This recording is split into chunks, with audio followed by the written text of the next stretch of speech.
Hi lovelies, Indian snack ஹவுஸோட review தான் பார்க்க போகிறோம். ஸோ நான் இங்கே வாங்கினேன், அதுக்கப்புறம் எப்படி இருக்குன்னு ரிவ்யூ போடுறேன்னு சொன்னேன். ஸோ நான் வந்து உண்மையாக சொல்லணுன்னா பேக்கேஜிங் மட்டும்தான் நல்லா இல்லை, பட் டேஸ்ட் வைஸ் ரொம்ப ரொம்ப ரொம்ப நல்லா இருந்துச்சு. ஸ்ரீவல்லிபுத்தூர் பால்கோவா, அதுக்கப்புறமா ஹல்வா, அதுக்கப்புறமா தட்டை, அப்புறம் பால் முறுக்கு, அதாவது தேன்குழல், அப்புறம் நேந்திரம் பழம் சிப்ஸு, அதுக்கப்புறம் வேறு என்ன இருந்துச்சு, அந்த பெப்பர் சேவ் எல்லாமே இருந்துச்சு. ரொம்ப சூப்பராக இருந்துச்சு. எல்லாமே ரொம்ப ஃப்ரெஷ்ஷாக இருந்துச்சு. ரொம்ப நல்லா இருந்துச்சு.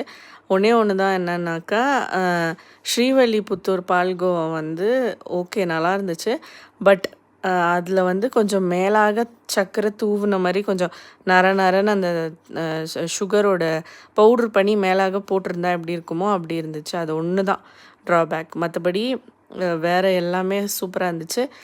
I think it's worth for the money. 576 rupees நான் பே பண்ணேன்னு சொன்னேன்ல, அதுக்கு வந்து இது கண்டிப்பாக ஒர்த்து தான். எல்லா ஃபுட்டுமே ரொம்ப டேஸ்ட்டாக இருந்துச்சு. எஸ்பெஷலி அந்த முறுக்கு சொல்லணுன்னா ரொம்ப ரொம்ப டேஸ்ட்டு. முறுக்கும் டேஸ்ட்டு, அந்த பெப்பர் சேவும் டேஸ்ட்டு. ஹல்வா வந்து வேறு லெவல். ஹல்வாவும் அதுக்கப்புறமா அந்த ஸ்ரீவல்லிபுத்தூர் பால்கோவா மட்டும் நம்மளுக்கு 150 கிராம்ஸ் வருது.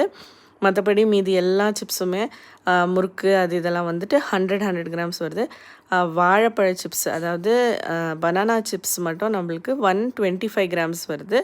ஸோ டோட்டலாக பார்த்தா இது ஒர்த்து தான்.